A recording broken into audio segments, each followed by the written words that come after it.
السلام عليكم ورحمة الله وبركاته. اللهم صل وسلم وزد وبارك عليك يا حبيبي يا رسول الله. ازيكم يا حبايب قلبي؟ كل متابعينا عاملين ايه؟ يا رب كلكم تكونوا بخير. اللهم انصرهم في فلسطين وفي السودان واليمن وسوريا وكل الدول يا رب، واحفظ مصر جيشها وشعبها وارضها، واجعل لنا من كل ضيق مخرج، وصب علينا الخير صبا صبا يا ارحم الراحمين يا رب العالمين.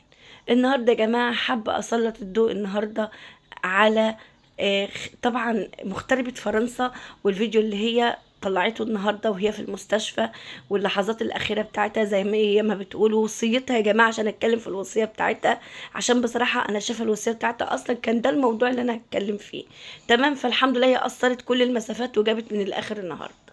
وتاني رياكت النهارده هيكون سر خلع وفاء الحجاب، وهو طبعا الفيديو المتداول على السوشيال ميديا اللي تقريبا كل الناس عماله تتسائل ايه اللي وصلك لكده يا وفاء، وازاي بقيتوا كده؟ والمفروض انتوا كان عندكم ميت قريب اللي هو حماكي الحاج جابر الله يرحمه، وان انت تعملي كده يعني ايه؟ انتوا ما بتتعظوش من الموت؟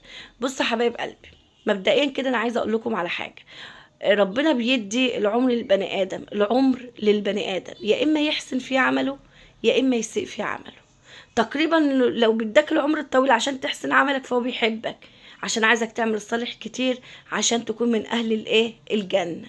طيب ولو اداك عمر طويل عشان تسيء في عملك فهو غضبان عليك ومش راضي عنك، فبيديك عمر عشان تغلط وتغلط وتغلط وتغلط عشان حسابك هيبقى عنده عسير. مبدئيا كده عرفنا ان ربنا بيطلع عمرنا ليه، او بياخد من عمرنا ليه. تمام. طيب وعرفنا يا جماعة بيطلع عمرنا في الخير عشان ايه، وبيطلع عمرنا لو البني ادم بيعمل شر عشان ايه. فطبعا يا هناء رسالتك وصلت النهارده، وانتي بتقولي يا جماعه يمكن ما تشوفونيش تاني، انا رجعت دم. طبعا الف سلامه. الموت يا جماعه متشمتش فيه. الناس المريضه اللي بتشمت في المرض، لا الموت ولا خراب البيوت ولا المرض بيتشمت فيه، فحرام ان احنا نقول لها احسن والكلام ده كله، لان في كومنتات جالها موت انت بس واحنا هننفذ الوصيه.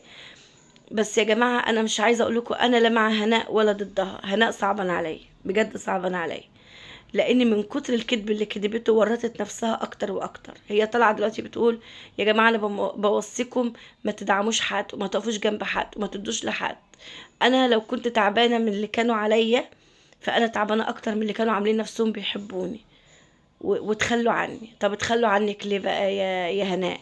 لان ما بقاش لهم وش يدافعوا عنك من اللي انت بتعمليه، ما عندهمش وش يدافعوا عنك، خلاص جابوا اخرهم منك، عمالين كل يوم نفس اللي بيتقال ونفس ما فيش يوم بلطجيه طلعوا عليا، يوم معرفش ناس جم تهجموا عليا، يوم انا تعبانه بتعب كذا وبمرض كذا، يوم انا اتخطبت وخطيبي كذا. ايه يا هناء انت ما انت الصغيره اللي انت بتعمليه ده كله؟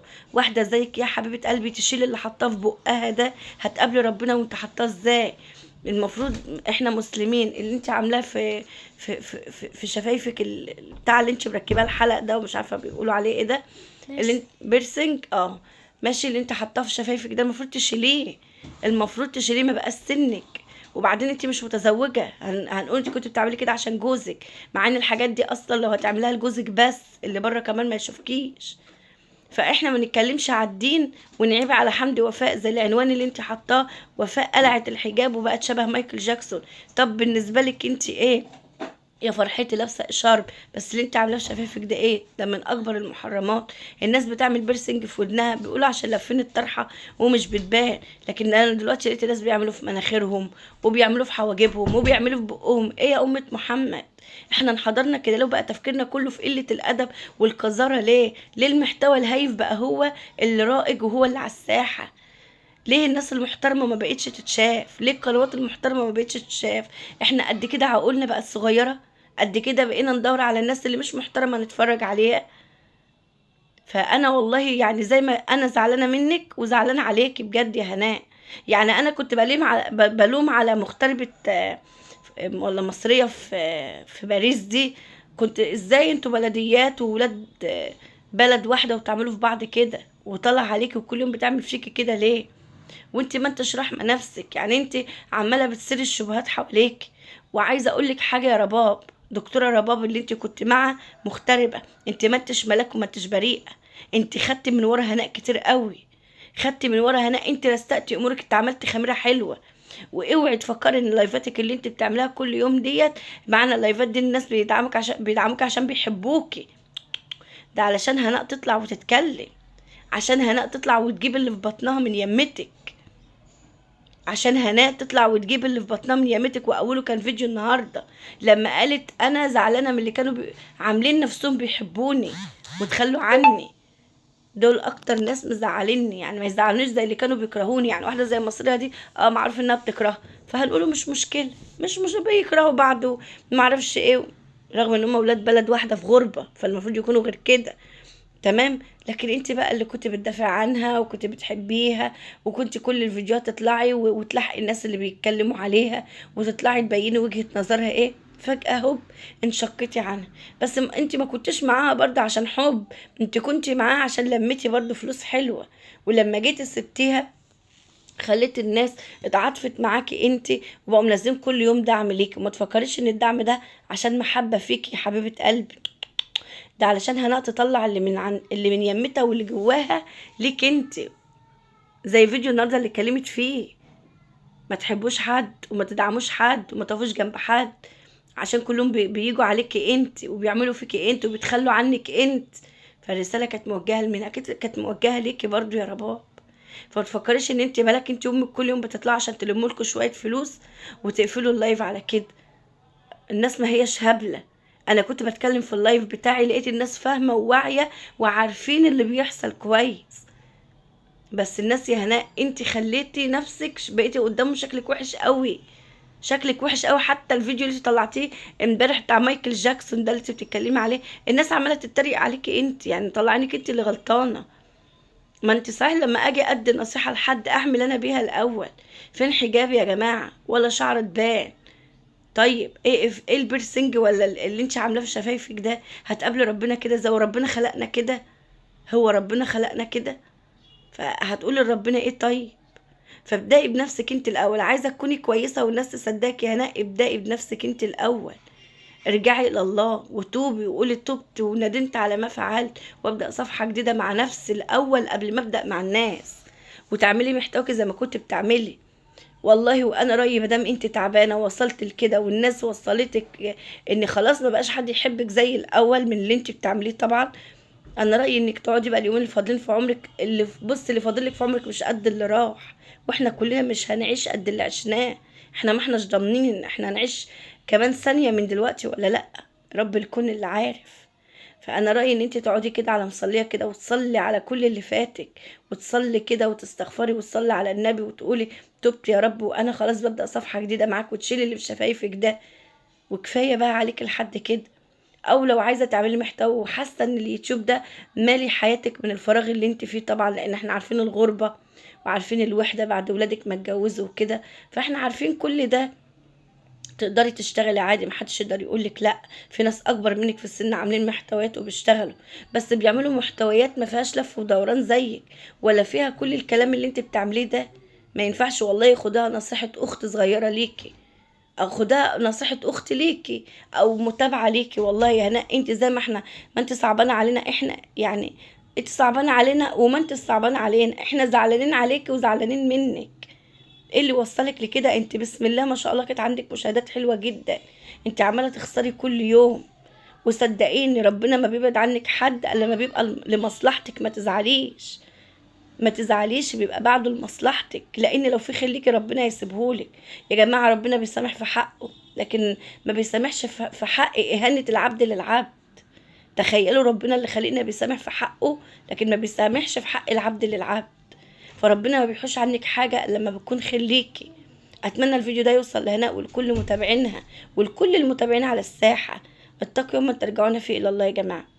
وفاء وحمد، حزينة جدا، مستاءة جدا اللي انتوا بتعملوه.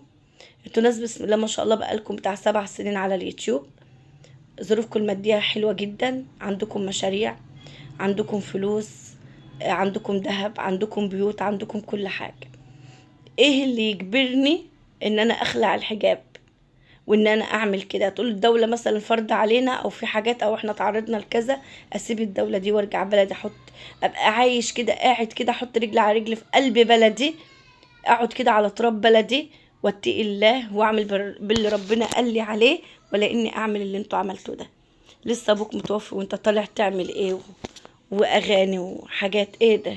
برضو اكل عيش. على فكره انا انتقدتكم زمان لما طلعتوا، لما كانت ام زياد متوفيه وطلعتوا عملتوا نفس الحاجات دي برضو، وصورتوا وهيصتوا وعلقتوا زينه رمضان ولا كأن كان عندكم حد ميت.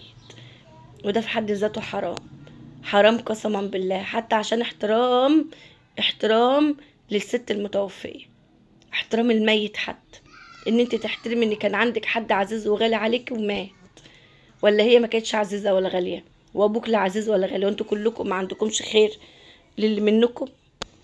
يعني يا حمدي انت لما حصل مشكله مع محمد حوارات، احنا كلنا تعاطفنا مع اخوك لان انت ما بقتش كويس، فانت بينت لنا ان انت ما بقتش كويس اكتر واكتر بعد لما شفنا بنتك اللي محجبه بقالها 3 سنين ولا 4 فجاه قلعت النقاب.